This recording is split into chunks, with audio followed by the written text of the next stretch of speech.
يعني مثلا هسه اليوم انا اريد اسالك سؤال، من اجي اسال اقول لك علي بن ابي طالب عليه السلام من الذي قتله؟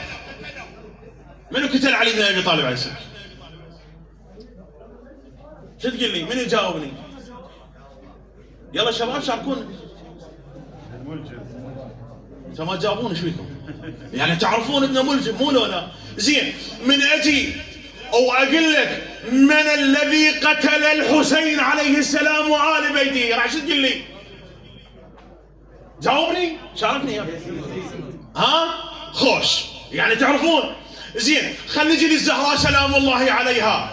من الذي قتل الزهراء وهجم على بيت الزهراء؟ من هو؟ قضية معروفة ما مضمومة.